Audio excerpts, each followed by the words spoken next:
Good morning बच्चों। आज की worksheet class 9 subject science worksheet number 81। Date है 3 फरवरी।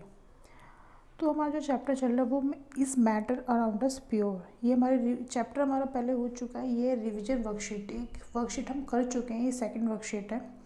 उसमें हमने सॉल्यूशन के बारे में, सॉल्यूट, सॉल्वेंट, कंपाउंड मिक्सचर के बारे में हम पढ़ चुके हैं। तो आज की वर्कशीट में पढ़ेंगे हम सस्पेंशन एंड कॉलॉइड्स के बारे में। तो जो मिक्सचर होता है 2 टाइप के होते हैं, एक तो होमोजेनस होता है और एक होता है हेट्रोजेनस। होमोजेनस में जो सब्सटेंस है वो यूनिफॉर्मली डिस्ट्रीब्यूटेड होते हैं, जैसे नींबू पानी या शुगर सॉल्यूशन है, शुगर उसमें अच्छे से घुल जाती है, यूनिफॉर्मली डिस्ट्रीब्यूट हो जाती है। लेकिन हेट्रोजेनस में क्या होता है, जो सब्सटेंस होते हैं वो यूनिफॉर्मली डिस्ट्रीब्यूट नहीं रहते। जैसे अगर हम पानी में रेत डाल दें, सैंड डाल दें या फिर मिट्टी डाल दें, तो उसको मिक्स करें, तो वो जो हमारे पास सॉल्यूशन आता है वो होता है हेट्रोजेनस। उसमें जो पार्टिकल्स होते हैं यूनिफॉर्मली डिस्ट्रीब्यूटेड नहीं रहते, थोड़ी देर के रख दे तो नीचे सेटल डाउन हो जाते हैं। तो सबसे पहले हम पढ़ते हैं सस्पेंशन के बारे में। सस्पेंशन क्या है? Heterogeneous mixture of solid particles, यानी कि सॉल्यूट। अब सॉल्यूट क्या होता है? जिसको घोला जाता है, सॉल्वेंट जिसमें घोला जाता है। Heterogeneous mixture of solid particles in a solvent in which the solute particles remain undissolved और suspended throughout the solvent. For example mud and water. अब कोई ग्लास है, इसमें हम रेत डाल देते हैं पानी के अंदर, तो थोड़ी देर पे उसको हम स्पून से घुमाते हैं, थोड़ी देर में हमें लगेगा कि इसमें घुल चुका है, लेकिन जब उसको हम रखेंगे तो ये जो पार्टिकल्स हैं नीचे सेटल डाउन हो जाते हैं। इसमें मिक्स, पानी में जो रेत के पार्टिकल्स हैं वो मिक्स नहीं होते हैं। तो ये क्या होता है? एक अनस्टेबल सॉल्यूशन होता है। इसकी प्रॉपर्टीज हम देख लेते हैं। Particle can be seen with necked eyes. Yes, हम जो रेत के पार्टिकल्स हम देख पा रहे हैं, it is a heterogeneous mixture. Obviously it is a heterogeneous mixture and solute और solvent particle can be separated by filtration. अगर इस वाले मिक्सचर को हम किसी ग्लास में यहाँ पे फ़िल्टर पेपर लगा के फ़िल्टर करने की कोशिश करें, तो जो रेत है वो फ़िल्टर पेपर पे जो यहाँ पे हमें मिल जाएगा और पानी जो है नीचे चला जाएगा। तो इसको ईजिली हम फिल्टर कर सकते हैं with the help of filter paper. Next है, it is an unstable solution. Yes, इसको थोड़ी देर के लिए रखते हैं तो जो रेत होता है वो नीचे बैठ जाता है। Solvent particle settle down upon keeping. Fifth, size of particle is greater than 10⁻⁻6 metre. तो आपको ये फैक्ट याद रखना है कि जो पार्टिकल साइज है 10⁻⁻6 मीटर से ज़्यादा होता है। नेक्स्ट हम देखें कॉलॉइड्स। ये भी हेट्रोजेनस मिक्सचर होते हैं, लेकिन ये हमें देखने पे लगता है कि होमोजेनस मिक्सचर है विद नेक्ड आइज, लेकिन होमोजेनस मिक्सचर नहीं होते। एक्चुअल में ये हेट्रोजेनस मिक्सचर होते हैं। इसमें जो पार्टिकल का साइज़ है बहुत छोटा होता है, इसको नेक्ड आइज की हेल्प से हम नहीं देख सकते, लेकिन ये इतने लार्ज ज़रूर होते हैं कि लाइट को डेविएट कर सकते हैं। जैसे फॉर एग्जांपल मिल्क होगा, ब्लड होगा।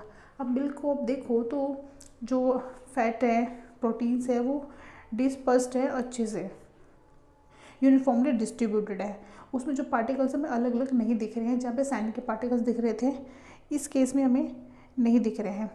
और ब्लड में भी हमें ऐसा नहीं दिखता कि रेड पार्टिकल्स कुछ अलग से दिख रहा हो, वो यूनिफॉर्मली डिस्ट्रीब्यूट रहते हैं।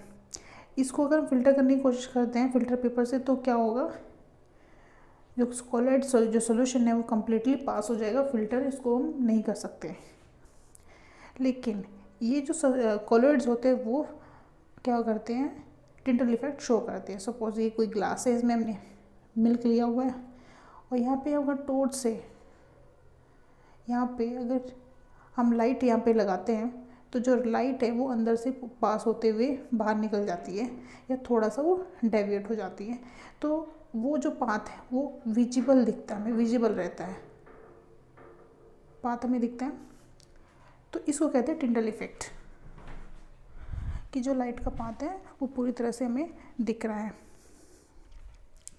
इसकी प्रॉपर्टीज़ देख लेते हैं। कॉलॉइडल सॉल्यूशन, इसमें क्या होता है? Solid particle can not be seen with necked eyes. Yes, इसमें जो प्रोटीन के जो पार्टिकल्स है या फैट के पार्टिकल्स हैं उनको हम नेक्टाइज से नहीं देख सकते। The solution seems to be homogeneous but it actually heterogeneous. Yes, ये दिखता होमोजेनस है लेकिन होता क्या है, heterogeneous. Third, particles can not be separated by filtration. Yes, हम मिल्क को, फॉर एग्जाम्पल मिल्क, इसको हम फिल्टर नहीं कर सकते। नेक्स्ट है colloidal solution have two part. First one is disperse phase and disperse medium. जिस तरह से सॉल्यूशन में क्या होता है, सॉल्वेंट एंड सोल्यूट। सोल्यूट जिसको घोला जाता है, सॉल्वेंट जिसमें घोला जाता है। तो सिमिलरली यहाँ पे भी वैसे ही है, डिस्पर्स फेज यानी जिसको घोला जाता है और डिस्पर्स मीडियम जिसमें घोला जाता है। तो in a mixture milk and water, तो पार्टिकल्स ऑफ प्रोटीन और fat present in the milk are dispersed phase and water is dispersed medium. तो ये क्या स्टेबल सॉल्यूशन होता है। The size of the particle is between 10⁻⁸ to 10⁻�6 metre. अगर milk को हम थोड़ी देर के रख ले तो ऐसा तो नहीं है कि फैट और कैल्शियम और जो भी पार्टिकल है, जो भी न्यूट्रिएंट है वो नीचे बैठ जाएंगे, नहीं, ये एक स्टेबल सॉल्यूशन होता है। तो यहाँ पे कुछ एग्जांपल दे रखे हैं कोलोइडल सॉल्यूशन के। फर्स्ट वन है एरोजोल। इसमें क्या होता है, जो लिक्विड होता है डिस्पर्स फेज लिक्विड होता है और डिस्पर्स मीडियम गैस होता है। तो क्या बनता है, फोग। जो फोग और क्लाउड है वो यहाँ पे जो डिस्पर्स फेज है वो लिक्विड रहेगा, डिस्पर्स मीडियम गैस रहेगा।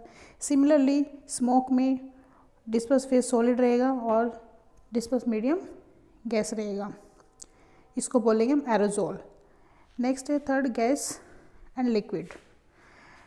डिस्पर्स फेज गैस है और डिस्पर्स मीडियम लिक्विड है, टाइप है फोम। तो इसका एग्जांपल हो जाएगा shaving cream. Fourth one is liquid में जब मिक्स होगा तो बनेगा इमल्सन, इसका एग्जांपल हो जाएगा मिल्क फेस क्रीम। नेक्स्ट है फिफ्थ, अगर सॉलिड में सॉलिड डिस्पर्स होता है लिक्विड में तब हमारे पास बन के आता है सॉल्यूशन, इसका एग्जांपल हो जाएगा मड और डाइजीन। नेक्स्ट वन इज है गैस। अगर डिस्पर्स फेज रहता है और मीडियम रहता है सॉलिड तो हमारे पास बन के आता है फोम और इसका एग्जांपल हो जाएगा फोम और रबर स्पंज। सेवेंथ है लिक्विड में अगर लिक्विड मिक्स होता है सॉलिड में तो बनता है जेल, एग्जांपल हो जाए जेली और चीज़। अगर सॉलिड मिक्स होते हैं तो उसको बोलेंगे सॉलिड सोल, एग्जांपल हो जाए कलर गैमस्टोन्स एंड कलर ग्लास। इसके कुछ क्वेश्चन हम देख लेते हैं। फर्स्ट क्वेश्चन है डिफ्रेंशिएट सस्पेंशन एंड कोलॉइड। तो उसमें हम लिखेंगे, इसमें जहाँ भी डिफरेंस आता है वहाँ पे हम बनाएंगे टेबल। तो फर्स्ट डिफरेंस हो जाएगा सस्पेंशन में, particle can be seen with naked eyes, solute particle can not be seen with naked eyes. Second one, solute और solvent particle can be separated by filtration. Yes, लेकिन कोलोइडल में हम फिल्ट्रेशन प्रोसेस नहीं कर सकते।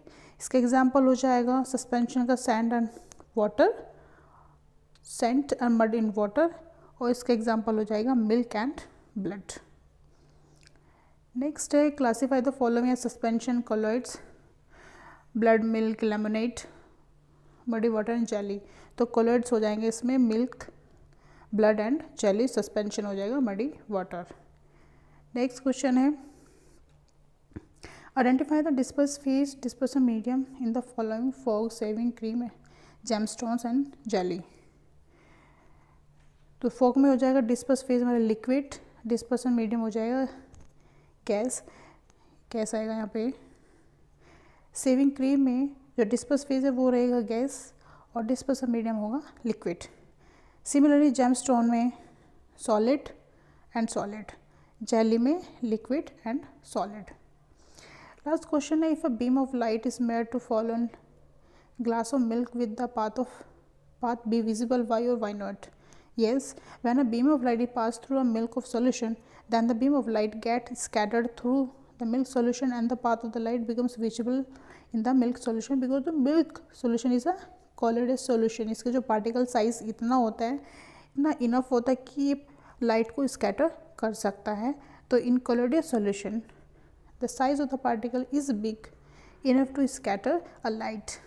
हमारी वर्कशीट कंप्लीट हो जाती है। सभी बच्चे काम करके ग्रुप में भेजें, किसी को डाउट रहता है तो वो पूछ लेगा। Thank you.